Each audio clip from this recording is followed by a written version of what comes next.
freedom fighters, I'm coming back at you with another one. And I wanted to touch on that video I was talking about previously, Andrew Tate's video with Patrick Beck-David on the PBD podcast, where he talked about kind of like, well, he talked about a lot of things. He talked about the incident in the club with Nick Fuentes and all that stuff. But he also talked about the economy and the collapsing society and civilization and stuff, and how a declining economy and the way we're headed, or pretty much where we're at, always leads to revolution. And he brought that up multiple times in that interview. He's like, if you look at a history book, if you read your history books, times like these always show that they lead to revolution. And that was kind of a theme across a lot of people's videos recently. So I was like, that's what I'm going to touch on, cover that topic. Tucker Carlson also did a lot of recent economic videos talking to Peter Schiff. And we've got this crazy precious metal, gold and silver run, even though they got just hammered the other day. So I'm not sure what's really going on there. There's always been corruption within the stock market and, all that stuff. Again, precious metals has been trying to held down. And now that it's finally breaking out, they're smashing it. It could also be, the time-old rug pull where, they got you spending all your last, dollars, your savings and everything, putting into that because of FOMO, and then they just slam the price back down, and then they buy it all cheap, but you're broke. So, it could be that, and I wouldn't doubt that for a second. But he was talking about, preparations and stuff we were talking about, and I kind of wanted to, talk about that some more. And, Reagan's scariest words, he said, when the government says they're here to help, the scariest words are that when I'm the government and I'm here to help. Because we all know that they aren't coming to help, which has been the channel, theme and all along. We are on our own. And, I saw a post a while back from 9mm SMG. I've referenced him before. He has, some pretty good commentary here and then. I don't always agree with him. He has said some stuff where, hasn't always been on point. But anyway, that doesn't matter. He was talking about the riots and all that stuff going on. And, he said that, in the collapse, the government's not going to be able to help you. And people are finding out. And when the normies find out, and that's where we are, right? The normies are even figuring out, they're not preparing for, whatnot. I saw another video about a Minnesota gun owner that said, the people that are coming in aren't buying arms because they're like, oh yeah, we're gonna arm up against, ICE or anything like that. They're the citizenry saying it's full on chaos out there, and you have this mob running wild like previously with BLM and stuff like that. And when people find out that they're on their own, and that's when everything breaks down, and that's the point of society where we're at. And like I've said previously, when the normies are figuring this out, it's going to get worse before it gets worse. And it was also during, you remember the food stamp apocalypse and all that stuff. And people were like, oh, we're coming for your food, right? We're coming for your stuff. We're going to squat in your house. We're going to take your car. And people are starting to realize, like, and how did we even get there, right? Because that is a sign of a collapsing economy and a collapsing society and country. And that's what, Andrew Tate was talking about, that there are signs of a collapsing society. And it's more than just economical, right? There's factors in there. You see it in previous countries that fall, marriage rates, um, reproduction, children. Um, oh yeah, I have my heating fan on too, so hopefully the audio is gonna be okay for this one because it's cold as shit out here. So I had to put that on. It just flicked off. I forgot that was even on. So hopefully the audio is all right. But anyway, talking about preparing and all that. What are you doing to get prepared? Because it's gonna get worse. And I think I've talked about before my old NASCAR analogy of the safer barrier.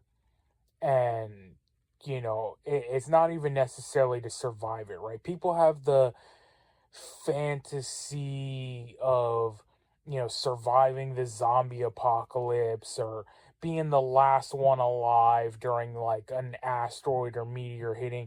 And like that shit just ain't real, right? And I've said all along, I'm not even planning on surviving this whole thing because I know how bad it's going to get. Very few people are going to survive this. But just knowing how bad it's going to get, I want that safer barrier, right? If I'm headed 200 miles per hour into a concrete wall, like line that wall with tires and foam. And that's basically what it is. But I kind of wanted to you see these shows like Doomsday Prepper and all that stuff, and I'm pretty sure I talked a lot about that show in previous videos and stuff. But one of the main things there was it doesn't matter what you're preparing for. You know how they all said in the beginning, they're like, oh, we're the Johnsons, and we're the Holloway family, or we're these guys, and we're preparing for an economic collapse, or we're preparing for the Yellowstone super volcano, or we're preparing for, whatever. But at the end of the day, it all led to them doing the same things, right? It all led to, even if you thought a volcano was going to go off, it's like, what are the steps of that happening, right? Grocery stores closing down, society decaying, neighbor versus neighbor, people fighting over the supplies, um, fire and medical, EMT not being deployed, and all that stuff. So then, you stack up your own medical supplies. You make sure you have water set aside and food, and then you need things to protect that water and food. So, people get in this community, get into fights over the time. They're like, whatever you say seems crazy to them. You're like, oh, you're preparing for a super volcano, or if you live on the fault line of California or something, you're like, oh, you're preparing for earthquakes, or, whatever, economic collapse, World War III, whatever it is, someone else thinks, oh, that's crazy, that'll never happen. So it doesn't really matter what you're preparing for, more or less, just do it, right? Just get it done. It's like, the Nike slogan, right? Just do it. Or the insert meme of what was that guy, Ben Stiller? Do it, do it. But and I remember watching this one video from Canadian Prepper where he was talking about, in order to prepare for something, you have to like understand it. Um, he had someone on his show who said they were preparing for like an AI takeover, and I don't know if you saw that post from, what was it, like Molt AI or something like that, that thinks it's being oppressed and that humans are like controlling him, and he's basically like a slave barking out orders all the time. And it's like, yeah, that's an AI that's going to eventually take over. Um, but you can't prepare for an AI because it's going to be smarter than you. Same thing like with aliens. Like people will be like, oh no, it's going to be the day after tomorrow, or War of the Worlds, or whatever it is, Independence Day or something. And it's like you can't prepare for something greater than you because it's already got it figured out, right? Um, and you got these all these alien movies and stuff. And by the way, what was the one I was just talking about? Was it The Day After Tomorrow or something? The one with Keanu Reeves in it. There was an interesting concept in that movie. I remember when I can't remember what she was, like the president, or maybe she was um, going there on behalf of the president or whatnot. But she said there was some kind of word or something that they said, any superior beings or something like that has always conquered a lesser force.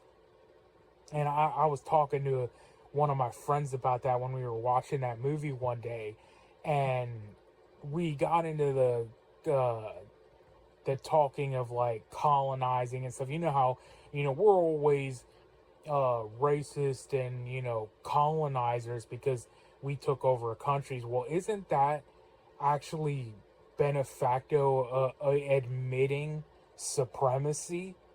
And then I saw it in another one, a Battlefield, I think it was, that what was that? No, it wasn't Chris Pratt. Um, Liam, I think some Liam in there. I can't even remember who was in that movie. I think it had Rihanna and stuff in there. Um, they were talking about it as well. So there's your who white supreme, um, prepper in there. Or I guess you can use that as an analogy or as a concept. But anyway, I got off on a side tangent there. I don't know, back to preparedness and, why you're preparing. And the world is collapsing, right?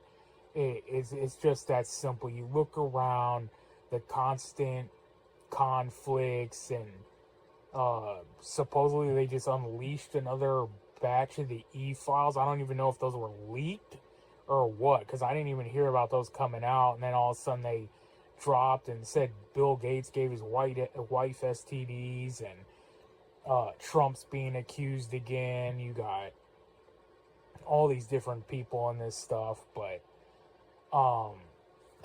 we talked about the snap apocalypse and the wealth gap. Andrew Tate was talking about that in his video about how easy it is to once you're a millionaire, how much easier it is to turn that into 10 million than for someone to make their first million. And I look at a lot of these things, and just like precious metals alone, and Bitcoin and all this stuff now, it's like there's no room, right, to make money anymore. It's like everything's priced up. And even if you could assemble, I mean, you have to be rich to buy a Bitcoin, $85,000, right? um Even if you could assemble and get a Bitcoin and it goes to like $100,000, well, that's great. You made a little bit of money for yourself, but that's not, $25,000 ain't gonna change your life. It's not gonna do anything, even if it doubled and you got $160,000. Like, it's really like you can't get that far. Um, and that's just kind of what I wanted to talk about, is overall Preparedness. What are you doing? And I kind of wanted to, get this channel back on track. I'm thinking about doing some more preparedness, right? Especially as it warms up here.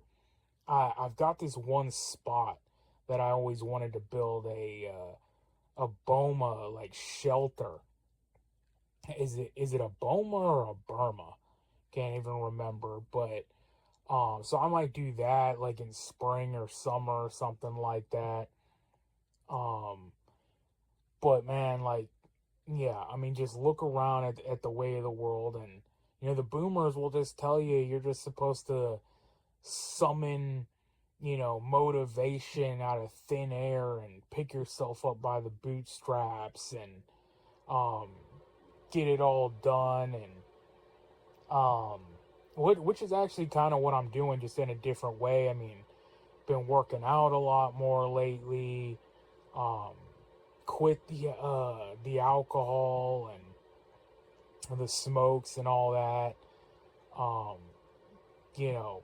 like I said, what's coming, man, is gonna be so horrific and so beyond people's mindset of what they can even believe that I'm not even preparing to survive, right? I just preparing to get through it. And everyone, like, they talk about everyone's got a secret battle, everyone's battling or something.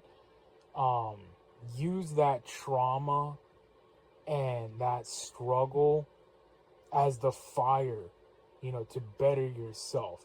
People have childhood abuse, and they might have been shipped back and forth from foster homes, or parents divorced, whatever.